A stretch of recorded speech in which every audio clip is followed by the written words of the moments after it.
नमस्ते मैत्रिणींनो, श्री स्वामी समर्थ। आजचा दिवस तुम्हाला सुखाचा, समाधानाचा, आनंदाचा जावो ही स्वामींच्या चरणी प्रार्थना करते आणि आजच्या या नवीन व्हिडिओला सुरुवात करते।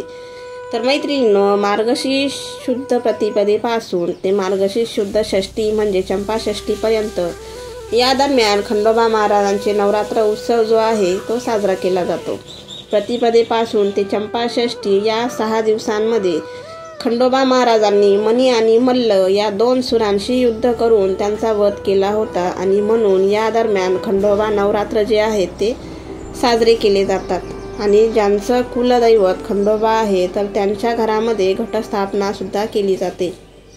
तर यावर्षी खंडोबा नवरात्रीची सुरुवात जी आहे तर ती 21 नोव्हेंबर 2025 वार शुक्रवारपासून सुरू झालेली आहे आणि या दिवशी देव दीपावली सुद्धा असते।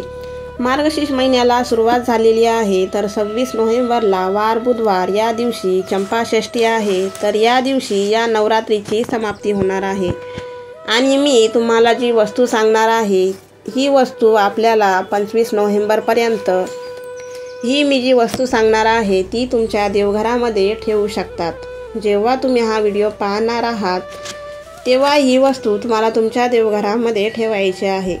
जरी तुम्ही खंडोबा नवरात्र साजरे करत असाल किंवा नसाल तरी तुमच्या देवघरामध्ये ही वस्तू तुम्हाला जी आहे ती ठेवायची आहे। तर ती वस्तू तुम्ही जेव्हाही व्हिडिओ बघाल तिथून ते चंपा षष्ठीपर्यंत तुम्ही ठेवू शकतात, कारण की ही वस्तू देवघरामध्ये ठेवल्यामुळे तुमच्या घरातल्या अडचणी संकट जे आहेत ते दूर होणार आहेत आणि खंडोबाची कृपा तुमच्यावर अखंड प्राप्त होणार आहे। तरी ही वस्तू कशी ठेवायची, कोणत्या वेळेत ठेवायची याची संपूर्ण माहिती आज या व्हिडिओमध्ये मी तुम्हाला सांगणार आहे। त्यामुळे व्हिडिओ स्किप न करता शेवटपर्यंत नक्की बघा। चॅनलवर जर नवीन असाल तर चॅनलला सबस्क्राईब करा आणि माझे व्हिडिओ तुम्हाला थोडेही आवडत असतील तर व्हिडिओला एक लाईक नक्की करा। तर मैत्रिणींनो, अगदी आजपासून तुम्ही चंपा षष्ठीपर्यंत हा उपाय करायचा आहे। हा उपाय तुम्ही अगदी सकाळपासून ते रात्री 12 वाजेपर्यंत कधीही करू शकतात। त्यासाठी तुम्हाला एक खोबऱ्याची वाटी घ्यायची आहे, त्याच्यामध्ये पूर्ण हळद जी असते आपली ती पूर्ण वाटी भरून घ्यायची आहे। पूर्ण हळद भरून हळदीने वाटी भरायची आहे। त्यानंतर त्या हळदीवर तुम्हाला 1 रुपयाचं नाणं ठेवायचं आहे आणि त्या नाण्यावरती तुम्हाला 5 बेलपत्र ठेवायचे आहेत। बेलपत्र कुठेही तुटलेलं किंवा खंड झालेलं नसावं, अखंड बेलपत्र तुम्हाला ठेवायचं आहे।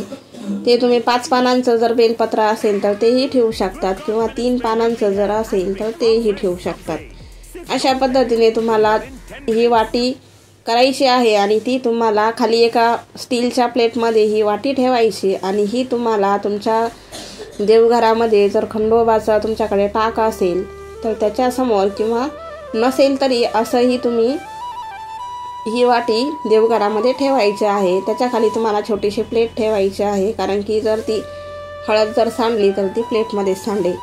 अशा पद्धतीने तुम्हाला हा उपाय करायचा आहे। अगदी आत्तापासून ते चंपा षष्ठीपर्यंत तुम्ही हा उपाय कधीही करू शकतात, कारण की हळद जी असते ती खंडोबाला अतिप्रिय आहे। तसंच या खंडोबा नवरात्रीमध्ये तुम्ही रोज सायंकाळी तुमच्या घरामध्ये कालभैरव अष्टकाचं वाचन किंवा पठण करायचं आहे किंवा यूट्यूबलाही लावून तुम्ही ऐकू शकतात। अगदी चंपा षष्ठीपर्यंत कालभैरव अष्टक तुम्हाला ऐकायचं आहे किंवा पठण करायचं आहे। यामुळे भैरवनाथाची कृपा तुमच्यावर प्राप्त होणार आहे। भैरवनाथाला प्रसन्न करण्यासाठी कालभैरव अष्टक तुम्हाला पठण करायचं आहे। यामुळे तुमच्या घरातल्या अडचणी, संकट, समस्या ज्या आहेत त्या दूर होणार आहेत। मुलांची प्रगती संबंधीच्या काही समस्या असतील तर त्या दूर होतील। तसंच या वाटीचं नंतर काय करायचं तर ही वाटी तुम्ही नंतर चंपा षष्ठीच्या दिवशी तळी भरण्यासाठी वापरू शकतात।